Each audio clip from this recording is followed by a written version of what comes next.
എല്ലാ കാലത്തും സിനിമയിൽ ന്യൂ ജനറേഷനുകൾ ഉണ്ടായിട്ടുണ്ട്. 1960 കാലത്തെ ഒരു മദ്രാസ് നിർമ്മിത ന്യൂ ജനറേഷൻ സിനിമയുമായി എത്തുന്നു മലയാള സിനിമയിലെ ഇന്നത്തെ പ്രിയപ്പെട്ട താരങ്ങൾ.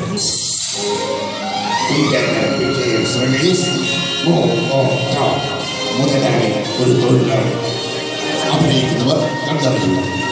സംവിധാനം ഒന്നാരും പറയില്ല.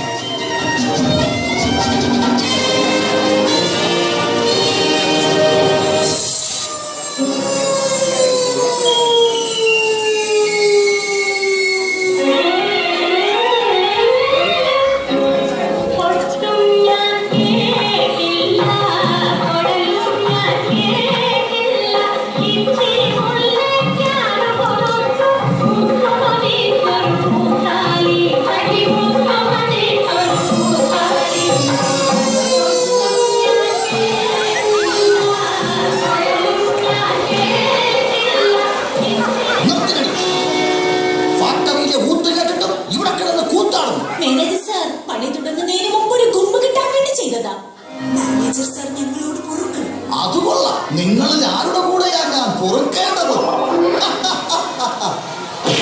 ഒരു കാവടി കേട്ടിട്ട് ചിരിക്കാൻ നിൽക്കുന്നു. വേട്ടാവളിയാ.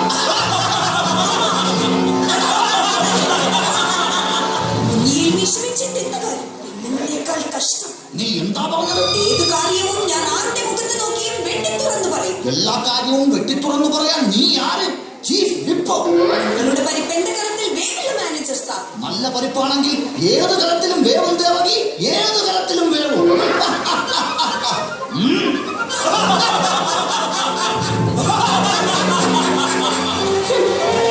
രാജമ്മ വരുന്നുണ്ട്. അലവലാതികൾ എന്തൊക്കെ ചെയ്തിട്ടും ഇവിടെ എന്റെ വരുതിയിൽ വരുന്നില്ലല്ലോടാ കങ്കുറു. വല്ലാത്ത ഉൾപ്പടി തന്നെ. നോക്കി നിന്ന് വെള്ളം മറക്കാതെ മാറി നിൽക്കണ. രാജമ്മ, ഞാനൊരു സ്വകാര്യം പറയട്ടെ. ഇനി ഫാക്ടറിയിൽ വച്ചുള്ള നമ്മുടെ ഒളിച്ചുകളി നടക്കില്ല രാജമ്മ. ഷിലോണിൽ നിന്നും കൊച്ചു മുതലാളി വരുന്നു. മാനേജർ സർ, കൊച്ചു മുതലാളി വരുമ്പോൾ എനിക്ക് കൂട്ടിത്തരണം. എന്ത് ശമ്പളം? ഓ, ഞാൻ പേടിച്ചു. രാജമ്മ, ഒരു കണക്കിട്ടാൽ ഞാൻ കൂട്ടിത്തരാം. സിമന്റും മണൽ തന്നാൽ ഞാൻ കൂട്ടിത്തരാം. പണി ചെയ്യാൻ സമയം വേണമെങ്കിൽ ഞാൻ കൂട്ടിത്തരാം. പക്ഷേ ശമ്പളം മാത്രം കൂട്ടിത്തരാൻ ഞാൻ ആരുമല്ല രാജമ്മ, ഞാൻ ആരുമല്ല. ശമ്പളം കൂട്ടിത്തരാമെന്ന് പറഞ്ഞ് എന്നും രാത്രി എന്റെ വീട്ടിൽ വന്നിട്ട് വീട്ടിൽ കുട്ടികൾ കൂടുന്നതല്ലാതെ ശമ്പളം മാത്രം കൂടുന്നില്ല മാനേജർ സർ.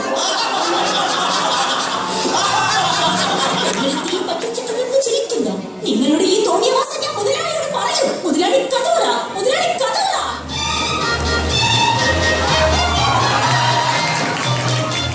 ഒരിടത്ത് അമ്മമ്മയ്ക്ക് ദോശ തിന്നാൻ ഭയങ്കര കൊതി. അപ്പം കാട്ടി ചുള്ളി ഒടിക്കാൻ പോയി. മുതലാളി ഇതെന്തോന്ന് പറയണത്? നീയല്ലേ പറഞ്ഞത് കഥ പറയാം. കഥ പറയാനല്ല, കഥക്ക് തുറന്നാ പറഞ്ഞത്. മുതലാളി കട്ടായമായും ശമ്പളം കൂട്ടി തന്നേ പറ്റൂ. ശരി രാജമ്മ, നിന്റെ ശമ്പളം പറയും. എല്ലാ പിടുത്തവും കഴിഞ്ഞ് 6 രൂപ. കഴിഞ്ഞ മാസത്തെ ശമ്പളം 5 രൂപ. അതിന് മുമ്പത്തെ മാസം 4 രൂപ. അപ്പോ 6 5 കൂട്ടിയ 11, 11 4 കൂട്ടിയ 15 രൂപ കൂട്ടി തന്നിരിക്കുന്നു. ഇനി മേലാൽ ശമ്പളം കൂട്ടാണെന്ന് പറഞ്ഞ് എന്റെ ബന്ധാവിന്റെ മുമ്പിൽ വരരുത്. നന്ദി മുതലാളി, നന്ദി. ഈ ഉപകാരം ഞാൻ ഒരിക്കലും മറക്കില്ല.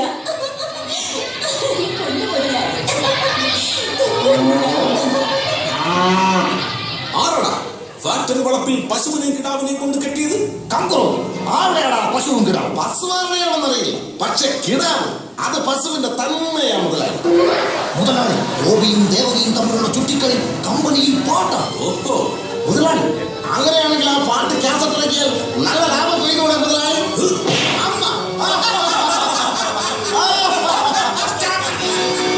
ഇത് ചിരിക്കാനുള്ള അടിയ, ഇത് കളയാനുള്ള അടിയ. കണ്ടു, അസ്ഥാനത്തുള്ള വഴിപ്പടി കൂടുന്നുണ്ട്. എനിക്ക് നേരത്തെ അറിയാമായിരുന്നു അവർ തമ്മിലുള്ള ബന്ധം. നോക്ക് നോക്ക്, ആ ഗോപി വരുന്നുണ്ട്. പാട്ടും പാടിയ വരവ്. അവന്റെ ഉദ്ദേശം എന്താണെന്ന് മാറി നിന്ന് കാണാം.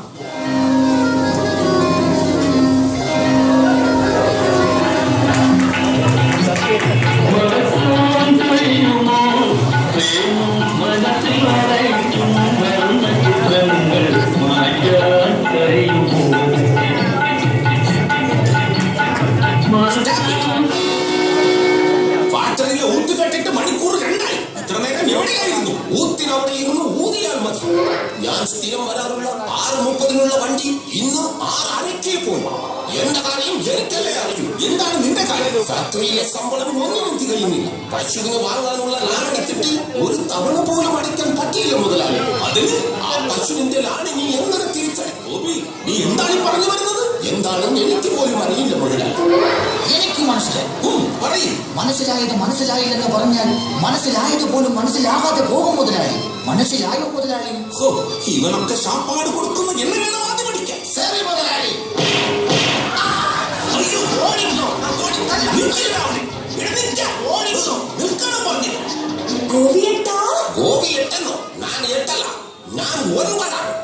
9ാമത്തെ പുത്രൻ. കുറുമ്പ് പറയാതെ എന്റെ ദേവകി.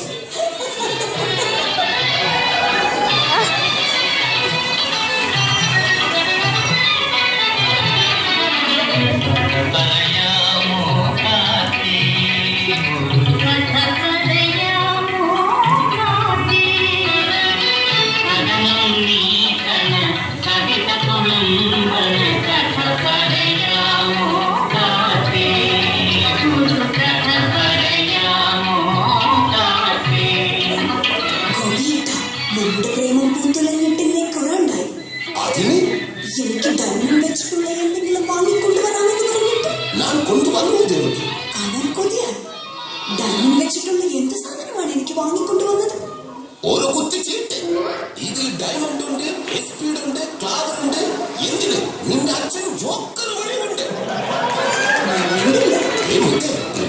ഈ ഗോപിയേട്ടന്റെ ഒരു കാര്യം എനിക്കാകപ്പാടെ പേടിയാക്കുന്നു. ഗോപിയേട്ട, നീ ആരെയാണ് പേടിക്കുന്നത്? സിലോണിൽ നിന്നും കൊച്ചു മുതലാളി ഇന്നെത്തും. പണ്ടേ കൊച്ചു മുതലാളിക്ക് എന്റെ മേലൊരു കണ്ണുണ്ടെന്ന് ഗോപിയേട്ടൻ അറിയില്ലേ? ഓഹോ, അങ്ങനെയെങ്കിൽ ആ കണ്ണിനാൽ കുത്തിപ്പൊട്ടിക്കും. ഒറ്റയ്ക്ക് ഗോപിയേട്ടനെ കൊണ്ട് എന്ത് ചെയ്യാൻ പറ്റും? എന്റെ കുടുംബത്തിന്റെ ധീരതയെ പറ്റി നിനക്കെന്തറിയാം?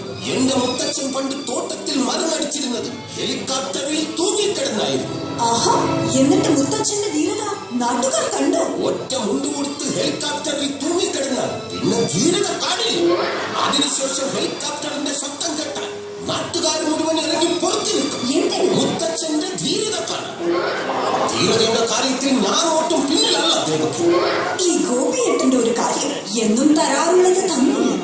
കൊതിച്ച് ആ പുതിക്കകത്ത് എന്താ കാണിട്ടെ? നല്ല പരപ്പുവട. ഒന്നേയുള്ളൂ, പാതി മുറിച്ചതാ.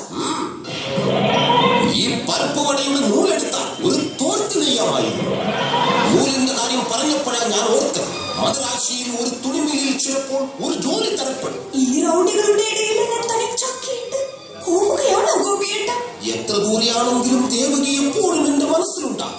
എന്റെ ഗോപിയേട്ട, എന്റെ ദേവകി. ഓരോരുത്തം മാറുന്ന ഒരു ഭാഗ്യം കണ്ടില്ലേ? എമ്പോക്കികൾ ഇവിടെ നിന്ന് ഞങ്ങളെ പൊതി പിടിപ്പിക്കാൻ വല്ല ലാറ്റിലും പോയി ആയിക്കൂടെ? എന്റെ കുടുംബത്തിൽ നിന്ന് ആരെങ്കിലും ഉണ്ടെങ്കിൽ വിടണം. ഞാൻ ലാറ്റിൽ കൊണ്ട് പോകാം. അയ്യോ, ഞാൻ നോക്കില്ല. വിട അമ്മേ. അയ്യോ, കൊച്ചു മുതലാളി ഓടിക്കോ. കൊച്ചു മുതലാണ്.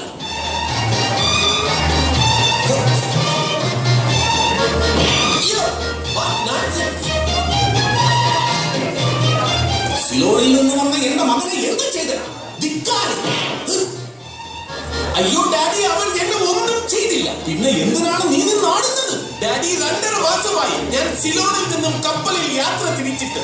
ഇത്രയും നാൾ കടലിന്റെ ഓളത്തിൽ കപ്പലിൽ യാത്ര ചെയ്തത് കൊണ്ട് ആ ഓളം ശരീരത്തിൽ നിന്നും മാറിയിട്ടില്ല ഡാഡി, മാറിയിട്ടില്ല. വിജയ, ഈ ഓളം നിന്റെ തലക്കാകാഞ്ഞത് നിന്റെ ഭാഗ്യം.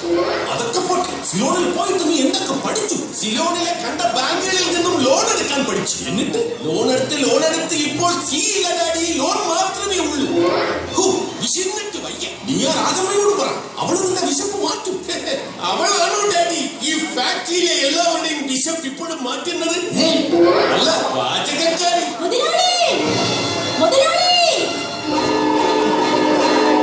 പറയും രാജമ്മേ, പറയും. മുതലാളി, ആ ദേവകി ഇത്രയും നാൾ എല്ലാരെയും പറ്റിക്കുകയായിരുന്നു. ദേവകി പിഴച്ചവളാ. ആ വരുന്ന കുട്ടി ദേവകി അന്വേഷിച്ചു വന്നതാ, ഒപ്പം അതിന്റെ അച്ഛനെയും. കുട്ടിയുടെ അച്ഛൻ ആരാണെന്ന് ചോദിച്ചിട്ട് അവളൊന്നും മിണ്ടുന്നില്ല മുതലാളി. ഓഹോ, ചത്തത് കീചകനെങ്കിൽ കൊന്നത് ഭീമന്റെ കുതന്നെ. കൊണ്ടുവാ ഗോപി. ആ ഗോപിയാണ് ശരിയല്ല മുതലാളി. അവൻ എന്നെയും ഒന്ന് മുട്ടാൻ നോക്കിയതാ. നിർത്തും രാജമ്മ. പൊട്ടിയ കലത്തിൽ ആരെങ്കിലും പൊങ്കാല ഇടുമോ? അയ്യോ, അമ്മേ, എന്ത് തോന്നിയാസമാണ് പാവപ്പെട്ട പെൺകുട്ടികളെ നശിപ്പിക്കും അല്ലേടാ? എന്റെ ഗോപിയേട്ടനെ തൊട്ടുപോകരുത്. നിനക്കറിയാമോ, ഞാൻ സിലോണിൽ നിന്നും 2.5 മാസം കൊണ്ട് ടെക്കന് വന്നത് നിനക്കൊരു ജീവിതം തരാനാണ്. എന്റെ എല്ലാ പ്രതീക്ഷകളും തകർത്തില്ലേടാ ദ്രോഹി. അമ്മേ, ഇനി എന്റെ ഗോപിയേട്ടനെ തൊട്ടുപോകരുത്. സത്യം ഞാൻ പറയാം. ഈ കുഞ്ഞിന്റെ അച്ഛൻ ഈ നിൽക്കുന്ന മുതലാളിയാണ്. മോനെ, ഈ നിൽക്കുന്നത് നിന്റെ കുഞ്ഞടുത്ത്.